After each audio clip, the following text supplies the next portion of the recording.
to another video. I wanted to speak to the opening sequence of July, and that is I guess you could kind of call it like a jab, jab, hook type of vibe with Mars opposing Saturn and then moving on to square Uranus. So these aspects happen across the fixed signs of Mars in Leo, Saturn in Aquarius, and Uranus is in Taurus. So if you've got planets or points, let's just say around sort of 11 to 14 of those signs, including Scorpio, this is going to be a big month for you. And when I look at aspects, particularly as we move into new months, when I look at monthly astrology as a whole, I try and find like an analogy or an idea to sort of encapsulate the energy that we're moving into. That being said, this is not energy that we're unfamiliar with. We had Mars in Taurus and the Uranus-Saturn squares taking place. We sort of had that January moving into February.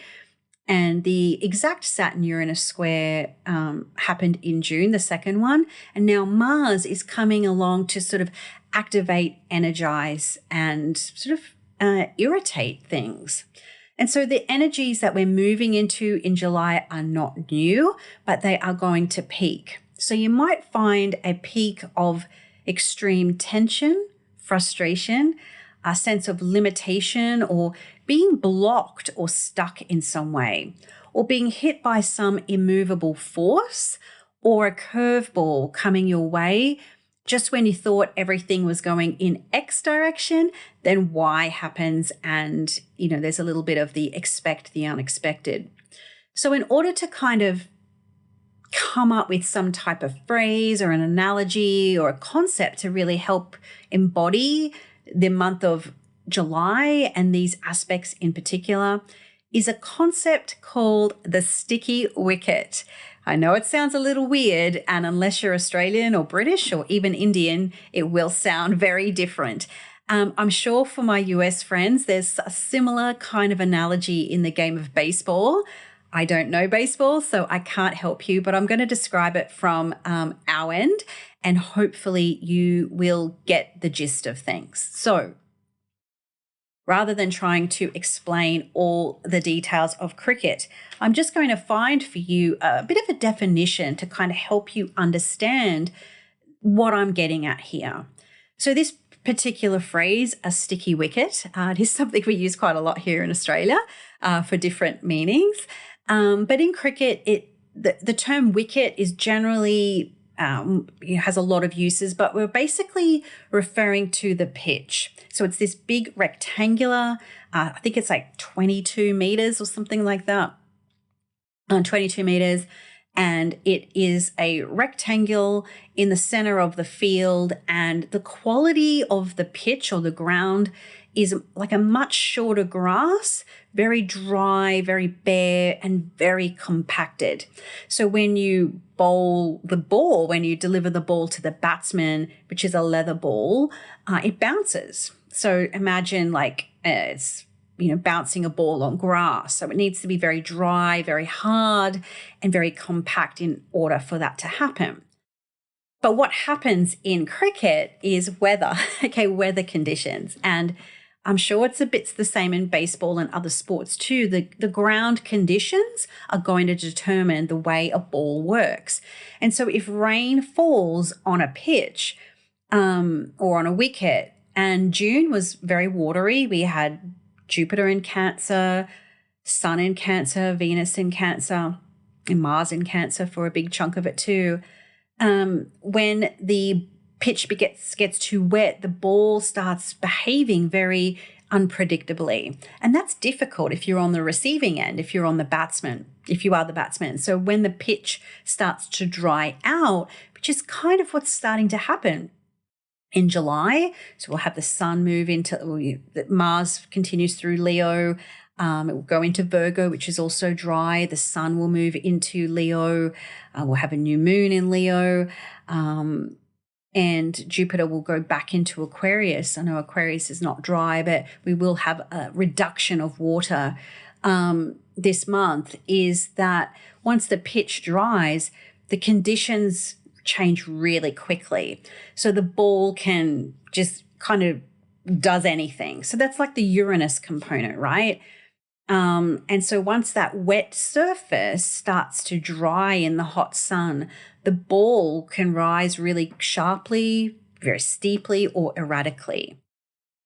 So the concept here is that when you're on the receiving end of changing conditions, you kind of don't know how those conditions are going to change. Is the ball going to come directly at you, which would be Saturn, a more predictable outcome, or that long game? Or is that ball going to come at you with a Uranus twist, the sticky wicket, where anything can happen? So there's very difficult conditions for a batsman to not get out, not have to go back and, miss the innings or go back to the pavilion, as we say. And so it's very difficult for a batsman to survive in those conditions, much less score any runs or points. So this is a little bit like what we're moving into in July. So we might be predicting a certain line and length in our life, certain action. Mars will, help us achieve a certain end game or end point, which is Saturn. But then there's going to be those curveballs or those situations and scenarios that we don't anticipate. And that's going to be the sticky wicket, because fixed signs don't like change. Fixed signs don't like surprises.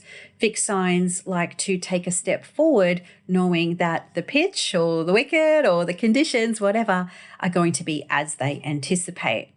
So this is going to be a month of some tension and frustration, particularly how you personally navigate change in your own life.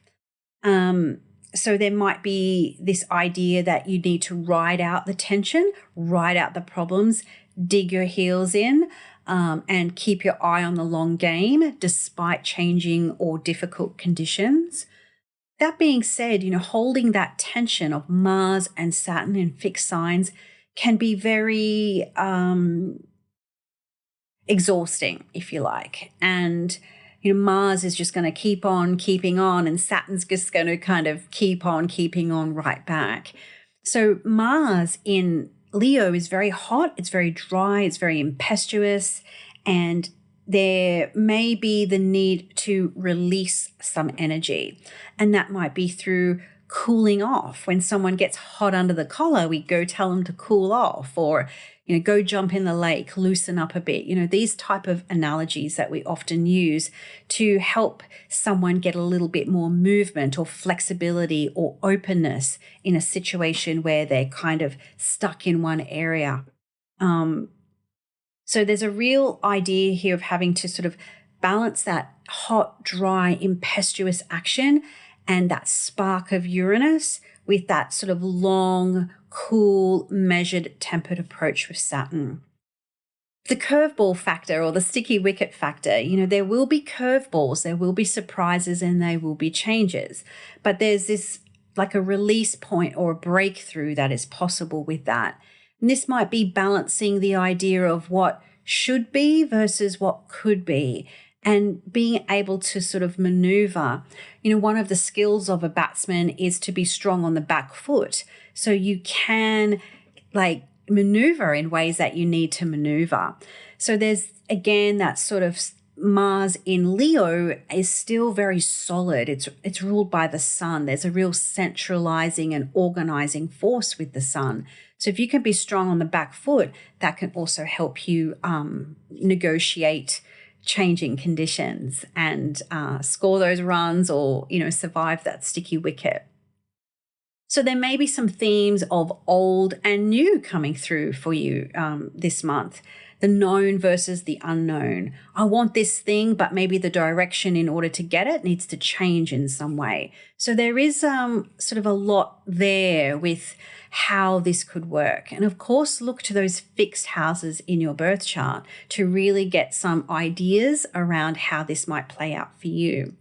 One, I guess, public example where I've really sort of seen this energy play out in a really kind of literal way was last week. I don't know the story in detail, but I've sort of seen the highlights. And I believe it was maybe the general of the US Army gave a speech about various ideas around critical race theory, et cetera, et cetera. And that was very Mars in Leo. Literally, the leader of the military was expected to, line and length or pull, toe the line or obey the rules or do what's always done. But he gave a speech that was a proverbial sticky wicket, and he threw that ball in a direction that no one anticipated. And there was a reaction in the audience. I think he was a politician from Florida. I'm not sure. That was really like, oh my God, like what the hell just sort of happened here? And so, this is the idea, is we don't have to change the direction that we're going, or we don't have to throw the baby out with the bathwater, but it's okay to explore other concepts or explore something that is new, unique, and different.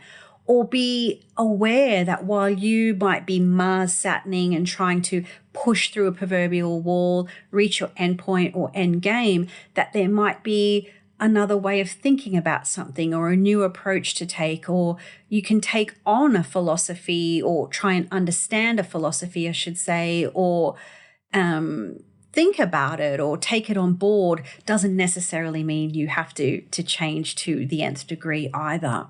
So that's sort of sometimes the way we need to work with these fixed energies, and remembering that it's usually better to bend than it is to break. One of the reasons why bamboo as a plant is as strong as it is, because it bends very, very well. So if those curveballs do arrive, do remain flexible, do remain curious. You don't have to change everything. You don't have to throw the baby out with the bathwater.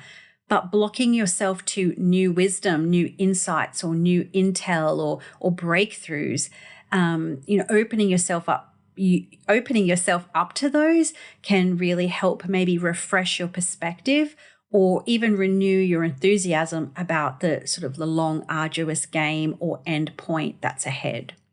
So I hope this has helped you, throw a few ideas around how the bulk of the astrology of July will work for you or may work for you.